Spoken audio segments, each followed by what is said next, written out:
Ang susunod na programa ay maaaring maglaman ng mga pananaw at opinyon na hindi kinakailangang sumasalamin ng mga pananaw ng CBS. Up next on DWAD, Sulo ng Pilipino.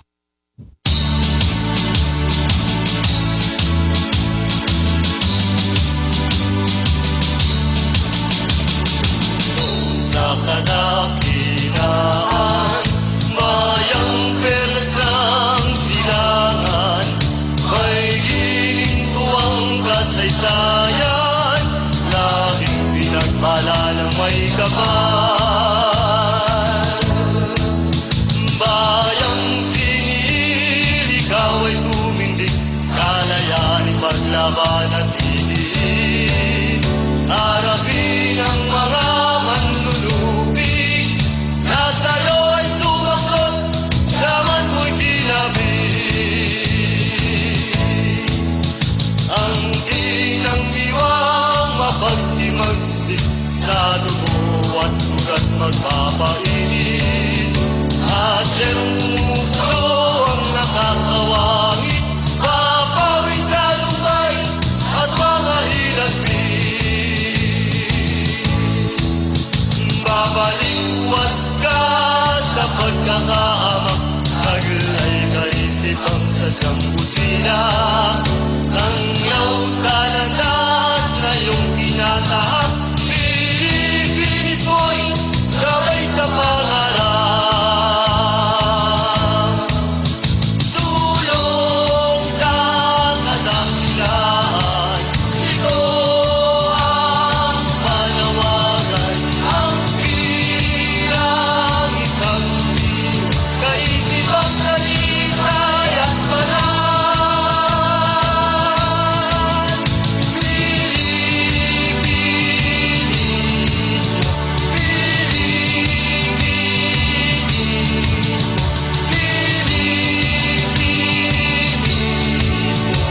gabay tungo sa kadakilaan.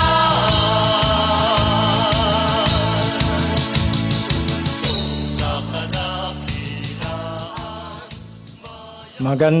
Magandang hapon po sa lahat ng ating mga tagapakinig.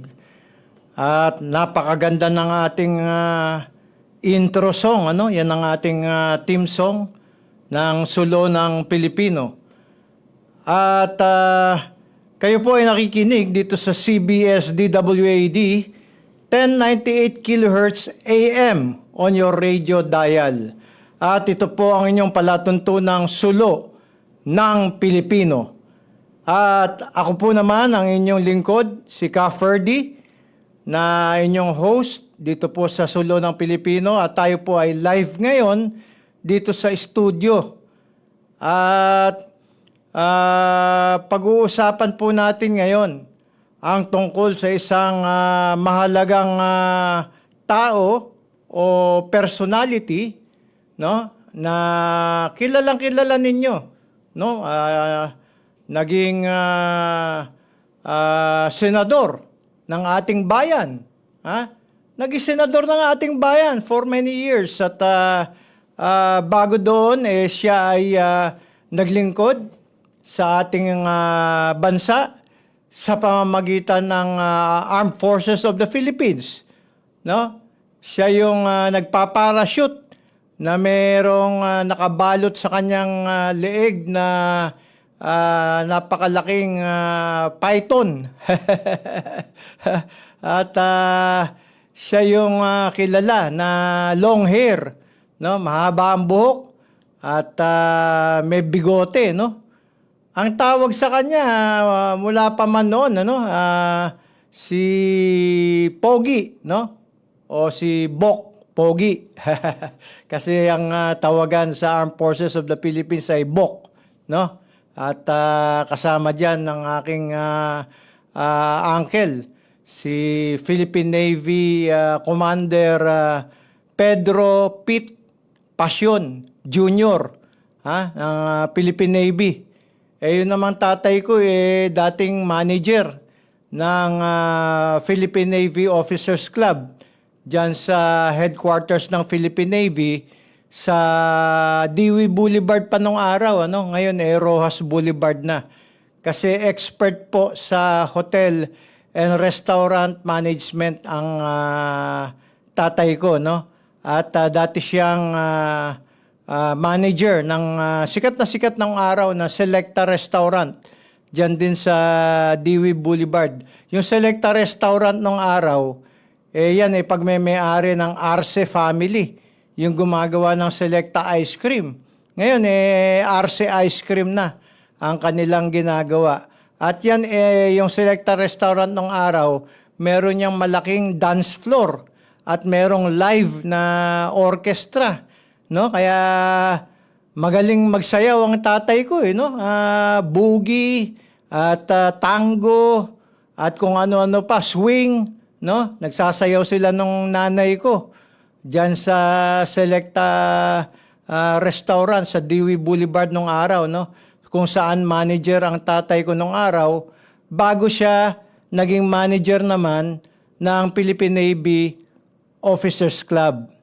At habang manager siya ng Philippine Navy Officers Club, pumasok naman sa Philippine Navy yung kanyang kapatid, yung uncle ko, yung naging commander ng Philippine Navy, si Pedro Pit Pasion Jr. na kasama sa Project Santa Barbara, mga kaibigan. Ito yung gumagawa ng ating mga missiles nung araw, kasama niya na dyan yung bongbong missiles, no? Nakakagawa na tayo ng missiles nung araw, ano? Guided missiles yan, kung saan gusto ipatama, doon tatama, no? At na-assign din yung uncle ko nung araw, kasama yung tatay ko at saka yung isa pang uncle ko sa paggawa ng ating Tiwi, geothermal power plant at iba't iba pang mga geothermal power plants at kasama din sila sa Self-Reliance Defense Program, no? Nung araw gumagawa na tayo ng mga mortars, no? Gumagawa na tayo ng M16, gumagawa na tayo ng Scorpion tanks under license, no?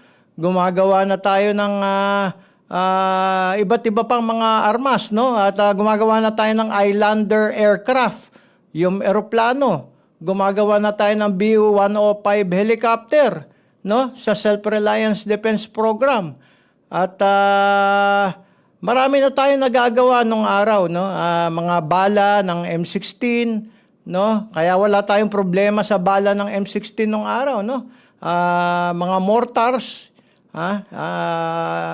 81mm at saka iba pang millimeter na mortars, ano? Nakakagawa na tayo.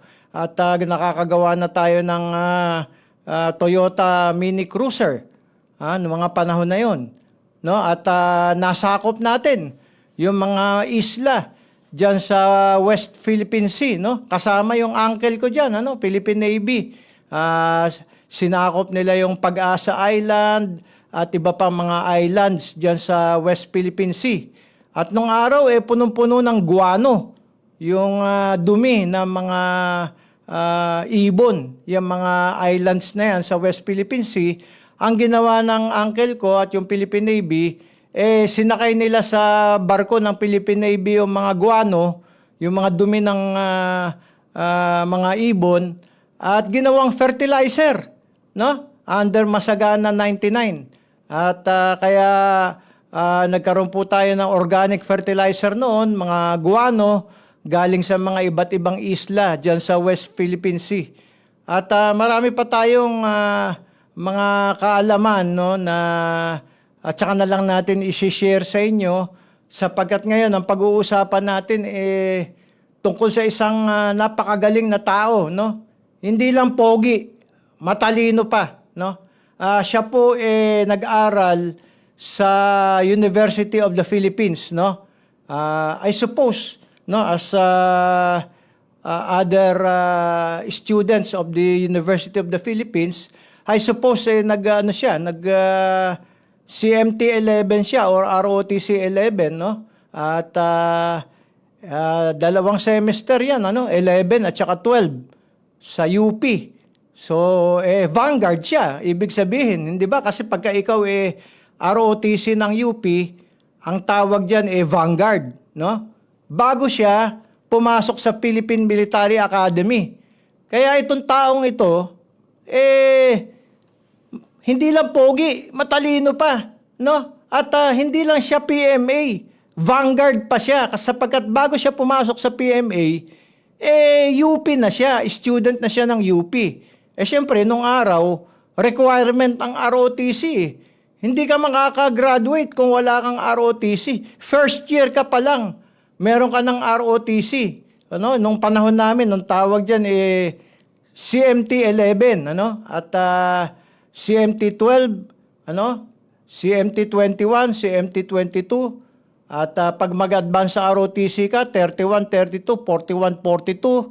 At yan nga po ang ginawa ko, nag-advance sa ROTC ako, kaya ako po naging automatic officer ng Philippine Constabulary.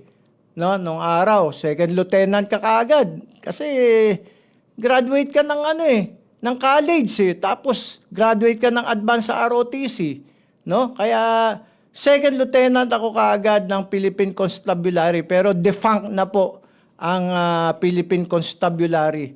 Kami po na-assign nung araw nung kapatid ko na pareho kaming mga Philippine Constabulary nung araw, na-assign kami ng kapatid ko diyan sa Manila Hotel. No, kami yung civilian security guards diyan, no, naka plain clothes kami sa Manila Hotel, no, hindi halatang PC kami. Sapagkat ang Manila Hotel nung araw gobyerno pa po ang may-ari, hindi pa yan na-privatize. At ang mga nagbabantay sa mga government installations nung araw, kung hindi Marines, Philippine Constabulary, no? That's a long time ago, no? Panahon pa ni President Marcos, no? At nung araw, kami, no, Philippine Constabulary, bagamat wala ng martial law nung panahon ko, pero si Marcos pa rin yung presidente kasi na-lift ang martial law 1981, ano? Proclamation number 2045 if I am not mistaken. So na-lift ang martial law noong 1981. So by the time na nasa PC na kami nung kuya ko, wala nang martial law. Pero pwede ka pa ring ma-secondment, no? Ang chairman nung araw ng United Coconut Planters Bank, si Juan Ponce Enrile, JPE, no? Yung asawa niya, si Cristina Castañer, kamag-anak ng tatay ko, through affinity, by affinity, no? Kaya na-secondment ako, napasok ako diyan sa United Coconut Planters Bank noong panahon na ang chairman ng United Coconut Planters Bank si Juan Ponce Enrile, at ang president ng United Coconut Planters Bank at that time si Eduardo Dandingco Huangco. Alam niyo magkabarkada yan si JPE at saka si Danding, ano? Matagal na magkasama yan at hanggang namatay si Danding magkaibigan pa rin, no, si JPE at saka si Boss Danding. Anyway, ito pong ating napakagaling na pag-uusapan ngayon, no? Minsan nakikinig ako doon sa radio program ng ninong ko, no? Si Eddie Ilarde, no? Bicolano ito, Oragon, ano? Eddie Ilarde, ha? Kauna-unahang senador na galing sa television, show business, no? Kasi yung kauna-unahang senador ng show business, hindi galing sa television, galing sa film, sa movies, si Rogelio de la Rosa, no? At sabi ni Quijano de Manila, no? Si Quijano de Manila, yan yung sikat na writer ng mga libro at saka sumusulat sa dyaryo nung araw. Sabi ni Quijano de Manila, si Rogelio de la Rosa opened the way for showbiz people to enter into politics. But it was Eddie Ilarde who cemented the way for showbiz people to enter politics. Bakit po? Kasi si Eddie Ilarde, ito pong Bicolano na Oragon, siya po ang tumulong para tumakbo for mayor ang iba pang showbiz people katulad ni Erap, no? Sometime in 1967, if I am not mistaken, pinatakbo ni Senator Eddie Ilarde si Erap for mayor of San Juan, hindi pa city nung araw, San Juan Town. At si Fernando Po Jr., pinatakbo naman niya for mayor ng Quezon City. At ang vice mayor tandem ni FPJ, ninong ko, si Attorney Jose Malvar Villegas Jr., no? Sabay sana magiging mayor si FPJ at saka si Erap. Kaya lang, in the middle of the campaign, si FPJ pinahinto ng nanay niya, si Elizabeth Kelly, Amerikana nanay ni FPJ, by the way, no? Kaya magaling mag-English si FPJ, nagbibiro lang niya. Kunwari, hindi marunong mag-English, Amerikana nanay niya eh. Kaya magaling po mag-English si FPJ. Pinahinto nung nanay si FPJ, huwag ka nang tumakbo, sa showbiz ka na lang. Ayan.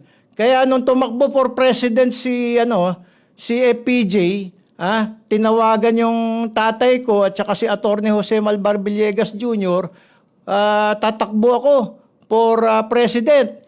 Tinanong ng tatay ko at saka ni Attorney Jose Malvar Villegas Jr., hindi ka ba aatras? Baka mamaya aatras ka naman. Sabi ni FPJ, hindi na ako aatras kasi wala nang pipigil sa akin, patay na yung nanay ko.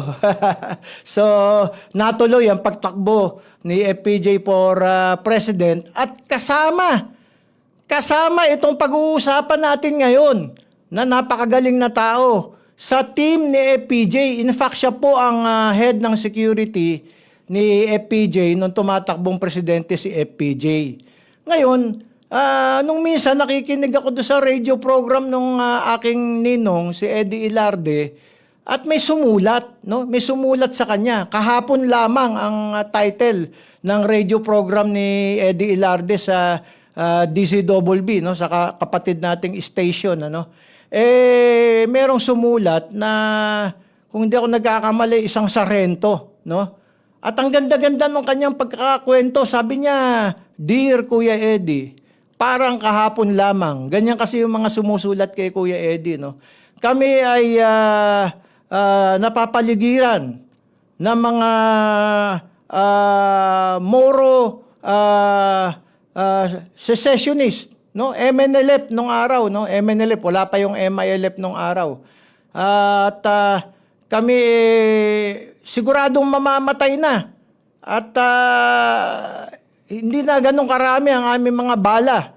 At buti na lang, itong aming commander ay isang napakagaling na bagong graduate ng PMA, second lieutenant, matapang.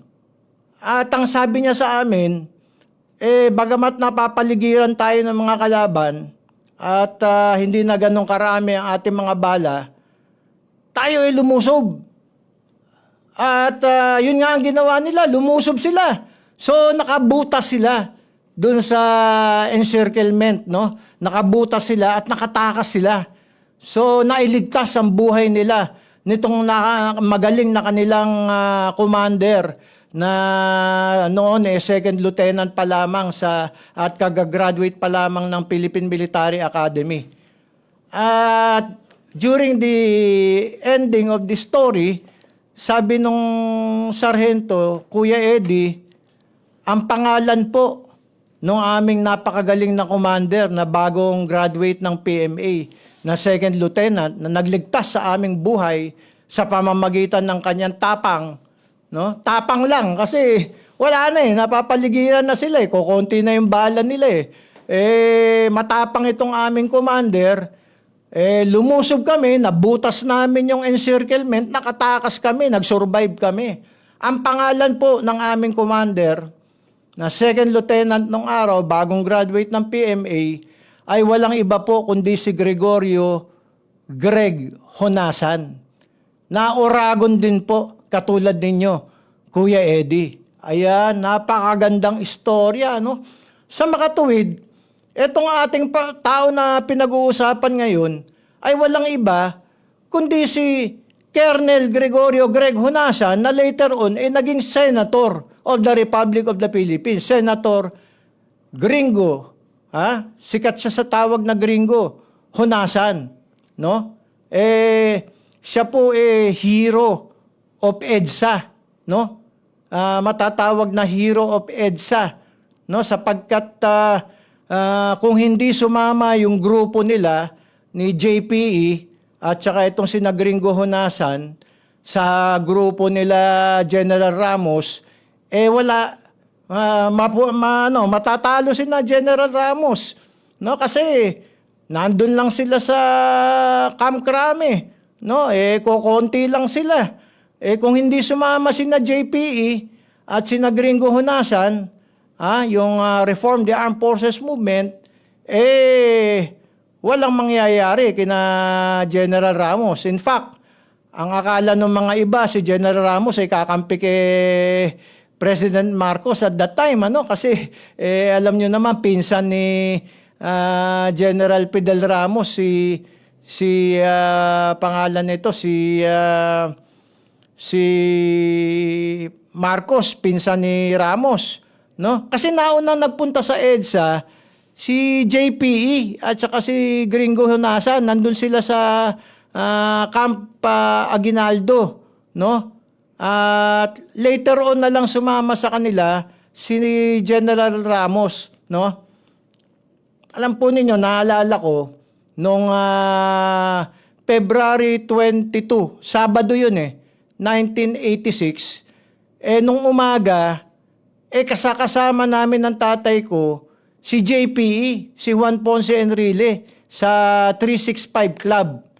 At that time, under renovation yung Hotel Intercon, kaya at that time, nilipat pansamantala yung 365 Club dyan sa atrium, dyan sa may Makati Avenue, malapit doon sa pinagtatrabahuhan ko na United Coconut Planters Bank, At kasama namin si JPE nung umaga kasi yung 365 Club, 365 days of the year, magkakasama kayo dyan sa 365 Club. No? Nandyan si Enrile, araw-araw sa 365 Club. Sabado noon, February 22, 1986, tandang-tanda ko, kasama ko yung tatay ko, kasama namin si Manong Johnny. Biglang tumayo si Manong Johnny. Nung araw wala pang cellphone, tinawag siya ng waiter. At sir, meron kayong telephone call. So pumunta siya dun sa telepono. At pagkatapos nun, medyo napansin ko, tinitingnan ko habang nakikipag-usap siya sa telepono, naging serious yung muka ni JPE. At pagkatapos nung tawag niya sa telepono, lumapit ulit sa amin, sabi niya, "Gentlemen, I have to go ahead.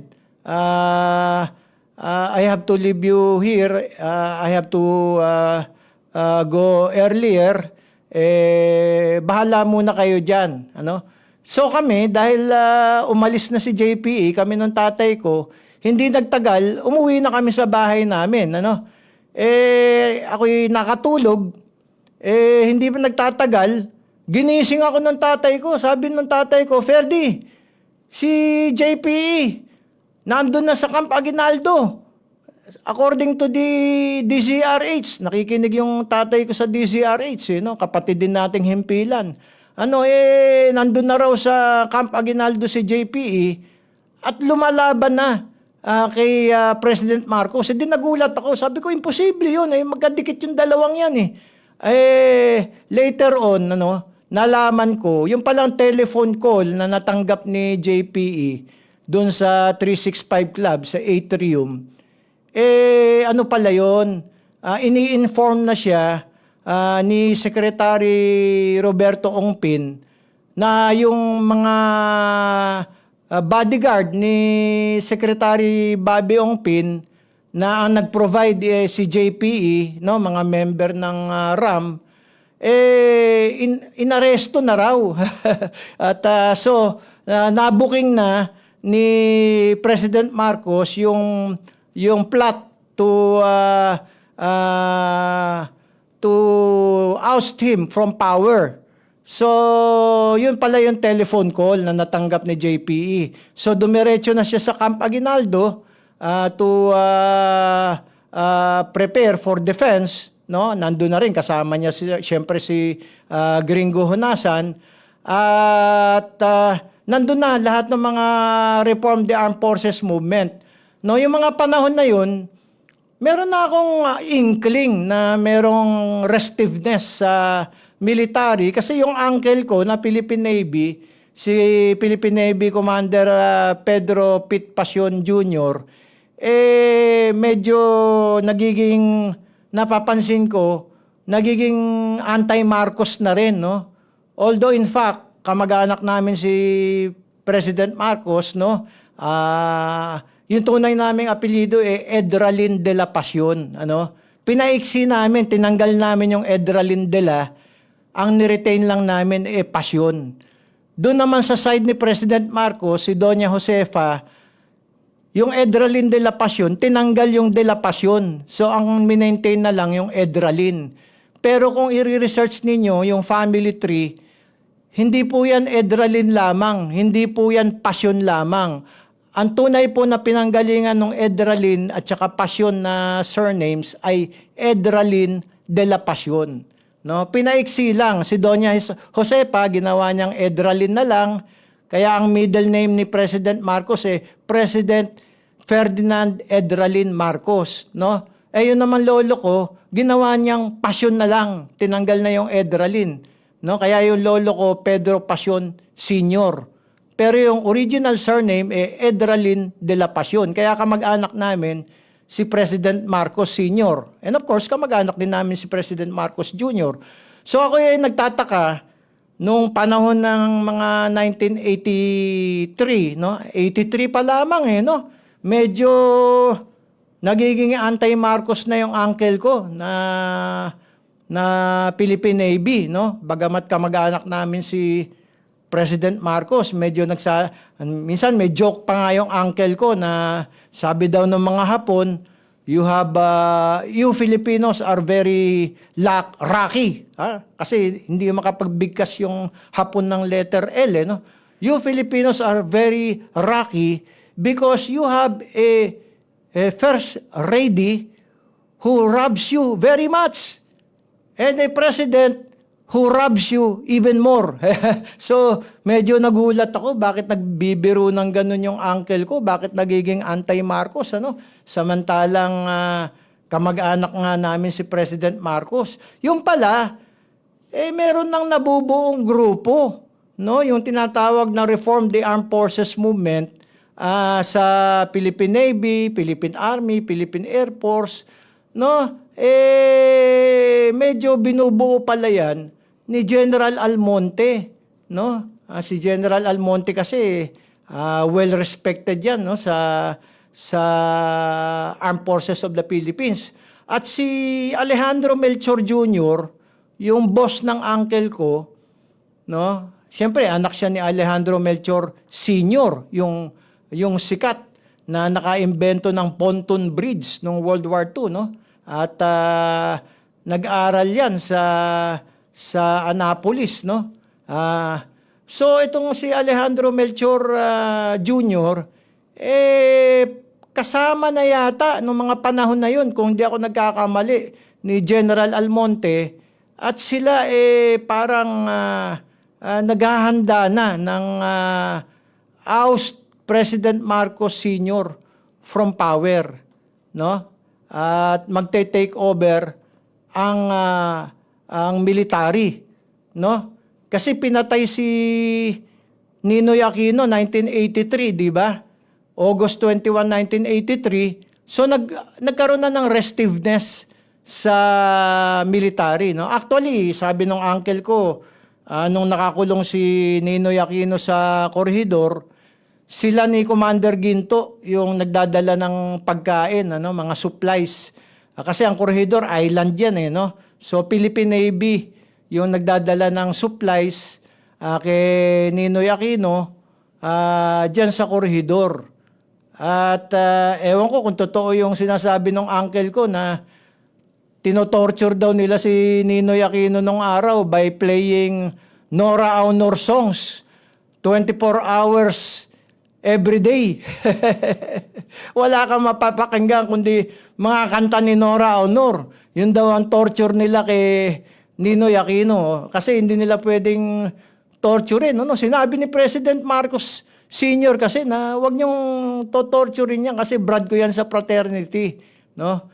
Kaya ang pinaka-torture nila kay Ninoy Aquino, pinapatugtog nila yung mga kanta ni Nora Aunor. 24 hours a day. Yun ang parusa. Pero later on, syempre, naawa itong mga sundalo, yung mga ilang sundalo na idealistic sa pagpatay kay Ninoy. No? Bagamat kaaway nila si Ninoy dahil yan yung nag-booking nung Operation Merdeka, hindi tuloy natin nasakop yung Sabah.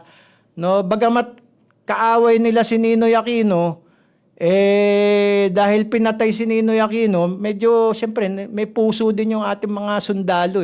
Medyo naawa sila, gusto nila mabigyan ng hustisya.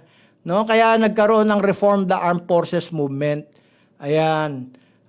Nagumpisa nga sina General Almonte, yan, sina Alejandro Melchor Jr., kaya yung uncle ko, siyempre, tauhan siya ni Alejandro Melchor Jr., sila nila Commander Ginto, medyo napasama na rin sa Reform the Armed Forces Movement. At kasama din dyan, siyempre si JPE, si Juan Ponce Enrile, at si Gringo Honasan. No? At si JPE nga, magaling, nakakuha siya ng mga galil na malalakas na rifles galing sa Israel. No, kaya nung EDSA Uno Revolution, makikita ninyo ang dala-dala nila Juan Ponce Enrile at saka nila Gringo, galil, no? Very powerful firearms from Israel. At si JPE naka-ready na rin yung kanyang Kevlar hindi lamang sa torso, no? Kundi pati sa arms. No, long sleeves yung Kevlar ni JPE, no? Kaya kahit barilin mo siya sa kamay o sa arms, hindi tatablan ng bala sapagkat naka-Kevlar siya, long sleeves na Kevlar, no, nung panahon na yon. So yan po yung EDSA Revolution, ano, kung saan naging sikat si Gringo Honasan sapagkat guwapo nga pogi yung ang kasama kong babae sa United Coconut Planters Bank, sabi niya, naku Perdi, patay na patay ako kay Gringo. Hindi ba medyo malapit ka kay JPE, sa chairman natin dito sa bangko? Baka pwedeng kausapin mo naman si JPE para ipakilala ako kay Gringo Honasan. Sabi ko, natawa ako. Kako hindi ganyan ka-trivial kako yung At saka kako ang alam ko may asawa na si Gringo Kaya maghanap ka na lang na ibang lalaki kako doon sa aking kaopisina na napakagandang babae sa United Coconut Planters Bank. Na in love kay Gringo graduate pa naman ng Ateneo itong aking kasamang babae sa United Coconut Planters Bank at napakagandang babae, no? Na-in love kay Gringo Honasan. Sandali lang, ha? Ngayon, after EDSA Revolution, naging pansamantalang Secretary of National Defense si Juan Ponce Enrile dahil nga binigay nila yung presidency kay Cory Aquino. Diyan nga ang isang malaking pagkakamali. Binigay yung presidency kay Cory Aquino, pansamantala ginawang Secretary of National Defense si Juan Ponce Enrile, pero later on tinanggal din.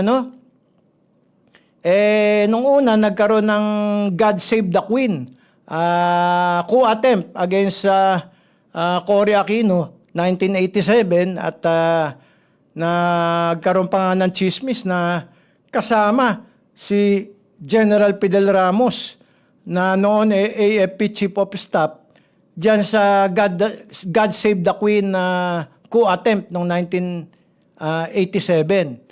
No? Pagkatapos naalala ko nagkaroon pa ng ito naman mga Marcos loyalist, no?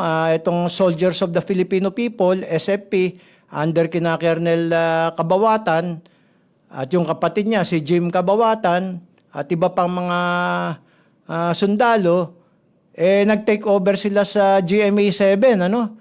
At there was another time sa yung Manila Hotel naman, yung Manila Hotel. Si Vice President Arturo Tolentino naman, yung nag-take over, no? Kasi ayon po sa maraming mga tao, hindi lamang sa inyong lingkod, ang totoong nanalo daw noong 1986 snap election si Marcos at saka si Tolentino, no? Kaya ang ginawa nung NAMFREL, yung National Movement for Fraudulent Elections, itong NAMFREL, ang ginawa nila para palabasin nila na nanalo si Cory Aquino, ang binilang lang nila yung mga lugar kung saan malakas si Cory Aquino. Pagkatapos nun, hininto na nila yung pagbibilang at despite of the law, prinoklaman nila si Cory bilang winner. Samantalang ang pwede lang magproklama ng winner yung batasang pambansa. No, sina Eddie Ilarde at the time, yung interim batasang pambansa, ano, sila lang ang pwedeng mag-proclaim ng winner, no? Pero itong NAMFREL, itong National Movement for Fraudulent Elections, yun nga ang ginawa. Ang binilang lang yung mga lugar kung saan malakas si Cory Aquino, pagkatapos hininto na nila yung bilang at prinoklaman na nila na winner kuno si Cory at saka si Laurel. Pero yung COMELEC po, hindi huminto ng pagbibilang. Binilang tuloy-tuloy ng COMELEC, pati yung mga regions, yung Solid North, kung saan malakas si Marcos. At sa bilang nga ng COMELEC, panalo si Marcos at saka si Tolentino. Kaya nga prinoklama ng interim batasang pambansa si Marcos at saka si Tolentino na the duly elected President and Vice President of the Republic of the Philippines, no? Pero nga nagkaroon ng EDSA revolution, kaya hindi rin nakaupo si Marcos at saka si Tolentino. Ang naging presidente at vice presidente si Cory at saka si Laurel, no? Pero during that time, masasabi ko sa inyo, mas popular si Tolentino kaysa kay Laurel, no? Kaya si Tolentino nag-lead ng Manila Hotel Siege, no? Manila Hotel Siege. At yun yung kasama yung Soldiers of the Filipino People, yan yung mga Marcos loyalist. Ngayon, noong 1989, no, nag-unify yung Reform the Armed Forces Movement, Soldiers of the Filipino People, at saka yung bagong tatag na Young Officers Union.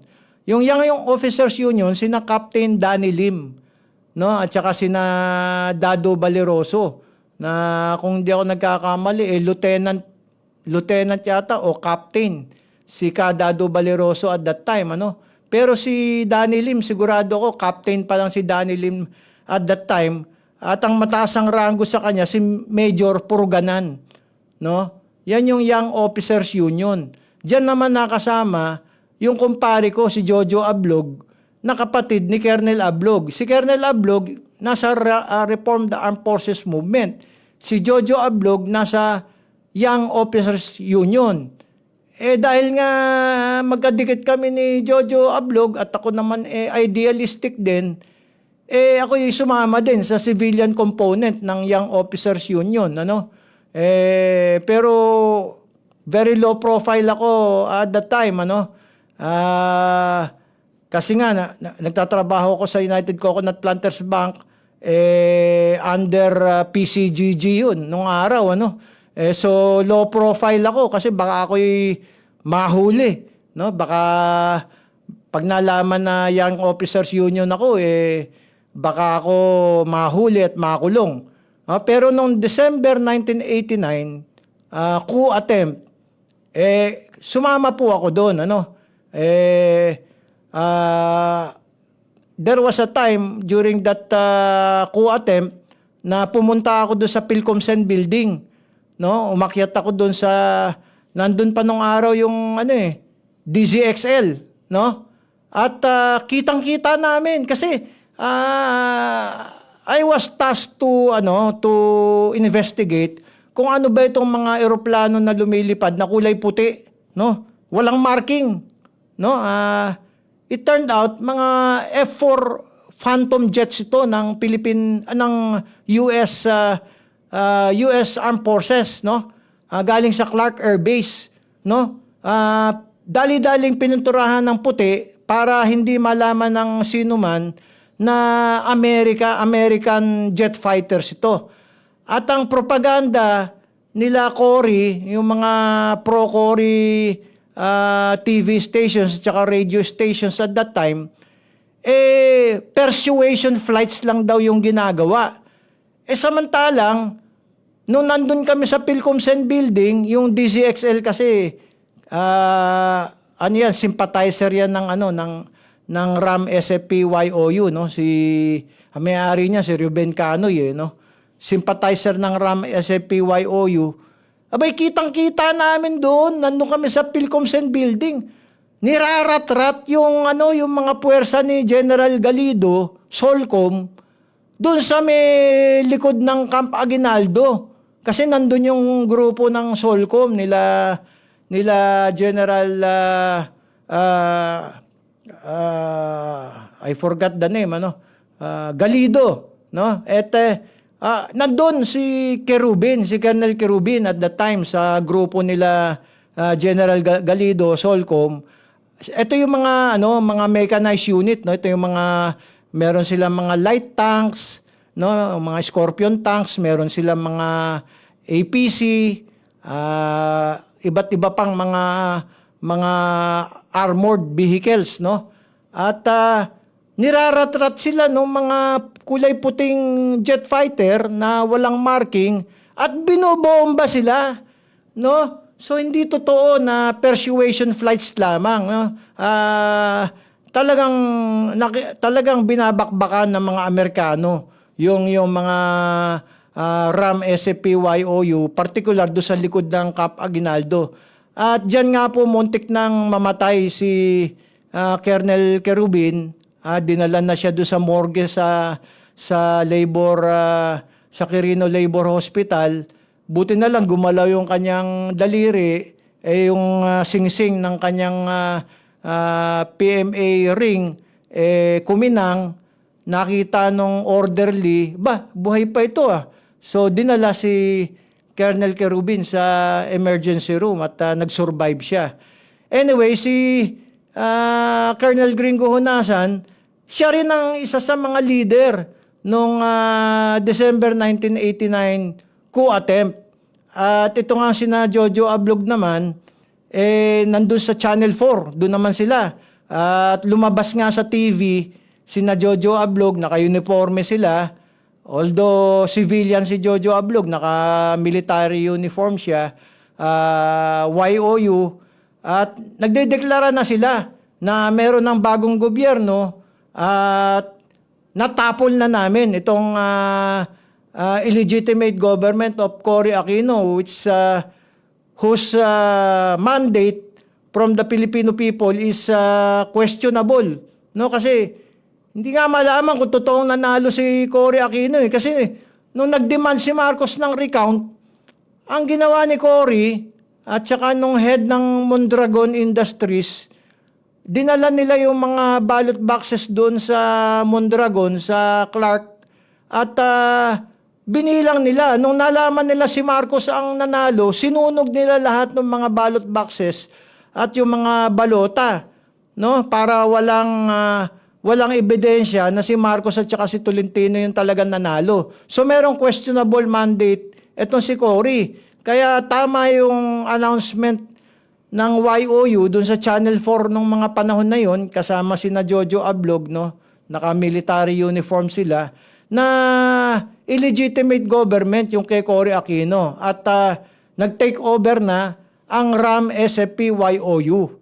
Eh, ang problema, nakialam nga yung mga Amerikano, no? At pati nga yung jet fighters natin na F-5, pinabagsak ng mga Amerikano. Ngayon, binaligtad nila Cory, no? Ang nagpabagsak daw, yung mga Tora-Tora airplanes ng RAM SFP YOU, yun daw ang nagpapagsak sa F-5 Crusader, jet fighter. Paano mapapabagsak ng Tora-Tora yung F-5, jet fighter yun, no? Ang nagpabagsak doon sa F-5 freedom fighters na eroplano, jet fighters, American jet fighters, no? Para hindi magalit yung Filipino people, pinalabas ng propaganda machine nila Cory Aquino na nagpabagsak daw doon sa F-5 freedom fighters, yung Tora-Tora airplanes ng RAM SFP YOU. Nakakatawa mga kaibigan. Paano mapapabagsak ng Tora-Tora na DLSC yung jet fighter? Ano? So sa makatuwid, ang nagpabagsak doon sa F-5 jet fighters ng Philippine Air Force ay US Air Force, no? Yung kulay puti na unmarked na mga jet fighters. Tapos ginawa pang bayani kunwari nila Cory Aquino, yung mga piloto ng F-5 na pinabagsak ng US Air Force, no? Ang daming kalokohan mga kaibigan, ano? At yan nga, galit na galit yung RAM SFP YOU sa mga Amerikano at that time, no? Kasama si Bono Adasa, galit na galit sa mga Amerikano, no? Kaya meron tuloy nagpasabog ng M204, yung rifle grenade diyan sa US Embassy, no? Hindi natin alam kung sino 'yun, ano? Basta't meron nagpasabog ng rifle grenade diyan sa US Embassy, no? Kasi nagalit yung mga Pilipino biro mo pinabagsak yung ating mga F-5 freedom fighters, no? At namatay yung ating mga piloto. Pagkatapos yung ating mga sundalo led by General Galido of Solcom doon sa may parte ng White Plains, pinagpapatay ng mga F-4 Phantom jets, no, kulay puti, unmarked. Pero sino ba ang merong F-4 Phantom jets at that time? Wala naman yung Philippine Air Force, F-5 lang yung sa atin, at saka F-8 Crusaders. So sa makatuwid, mga American ito, at saka hindi totoong persuasion flights lamang. Niratrat nila at binomba yung grupo nila General Galido at saka nila Colonel Kerubin doon sa may White Plains, no? At patuloy natin yung kay Senator Gringo Honasan, ano? So pagkatapos ni Cory nagkaroon ng Ramos administration, diyan naging kaibigan natin yung Ramos administration kasi nagbigay ng pardon, ano, tsaka re-enlistment into active service of the RAM SFP YOU. Kaya nga nabalik sa serbisyo yung ating mga kasama. Yan, sina Captain Danny Lim, later on nga, naging general no? And then after that, nagkaroon naman ng ERAP administration. No, pinabagsak na naman. Magkakasabwat na naman sina Cory, sina Cardinal Sin, no? Sina Fidel Ramos, no, pinabagsak nila yung ERAP administration. At nung panahon na yun, si Gringo Honasan at saka si JPE nasa panig ni President ERAP. So ako, nasa panig din ako ni President ERAP at that time. So ngayon, kasama ako dun sa nagrarally dun sa EDSA. At that time, pinapabagsak nila si ERAP. Kami naman, pinagtatanggol namin si ERAP, no? Ngayon, nung napabagsak na nila si ERAP, kinulong nila si ERAP, bumalik kami sa EDSA, no? EDSA 3. At dumami ang tao. At yung last day, kinanta namin yung ang bayan ko'y tanging ikaw, Pilipinas kong mahal. At nagsabi na si JB na lulusob na tayo sa Malacanang. Lulusubin natin si Gloria Arroyo, no? Kaya kami, libo-libo, milyon nga yata kasi kasama yung mga kapatid natin sa INC, no? Napakarami. Milyon-milyon.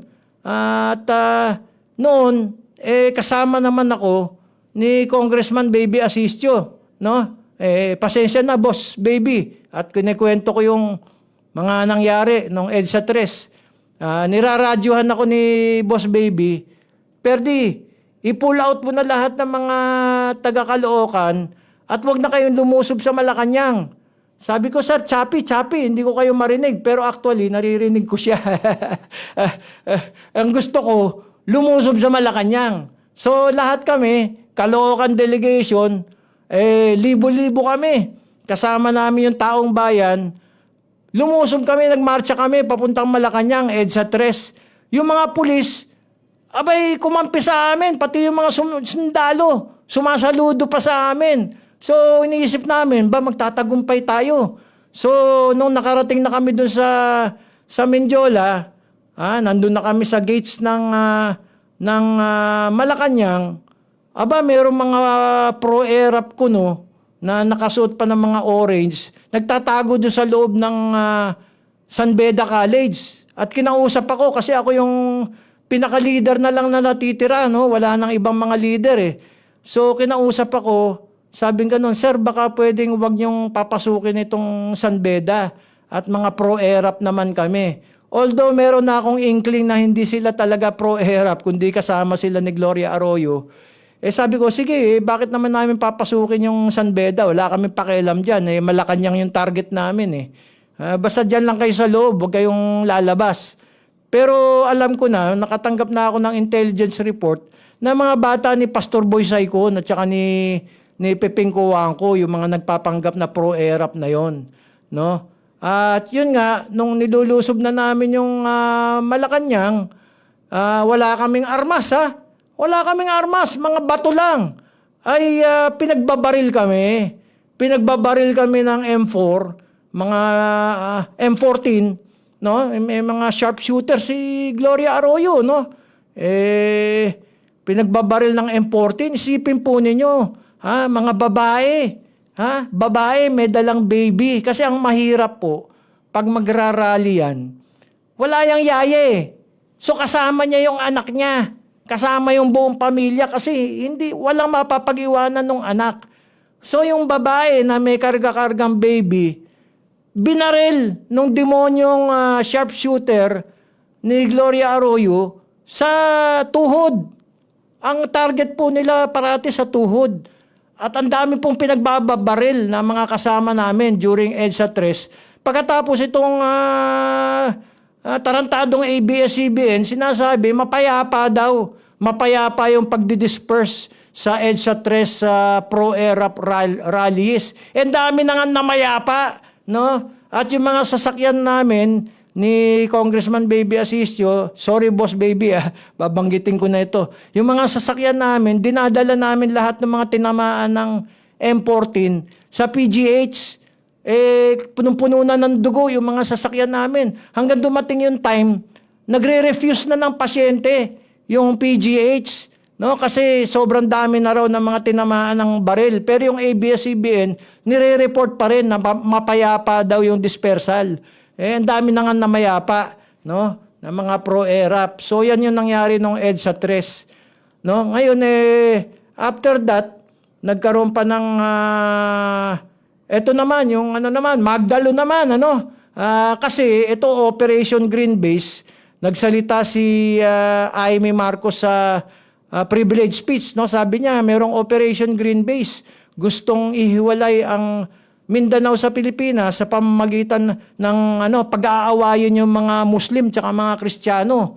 Ngayon, ito sina Trillanes, inuutusan daw sila na bombahin yung mga churches at saka mga mosque para mag-away yung Kristiyano at saka mga Muslim. At inutusan daw sila na magbigay ng armas sa MILF at saka sa MNLF.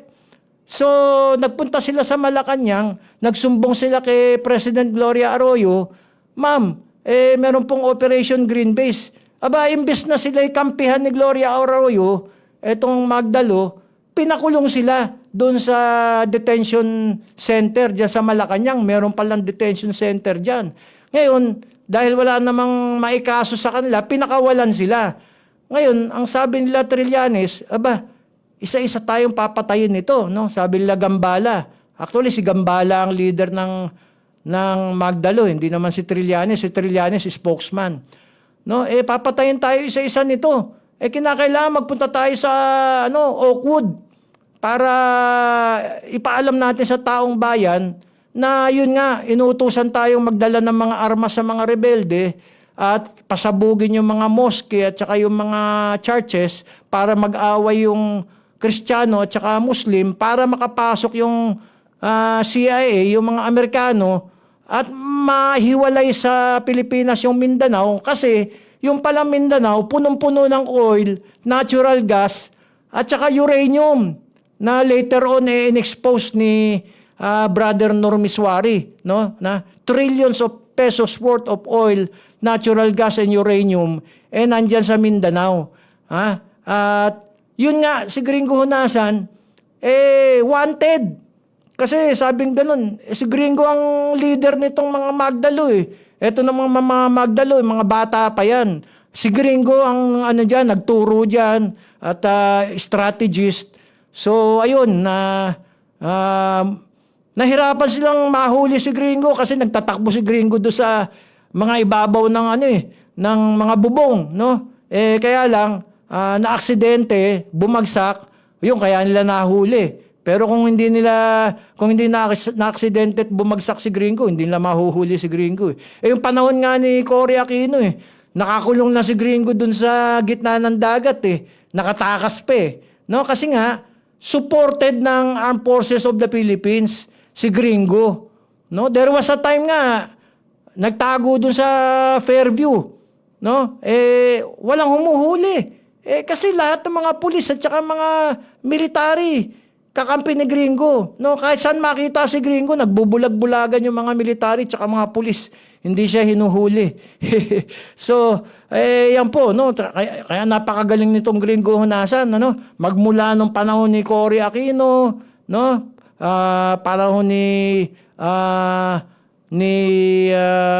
Ramos, ni Erap, ni Gloria Arroyo, parati siyang naandyan, At hindi tumitigil sa idealism.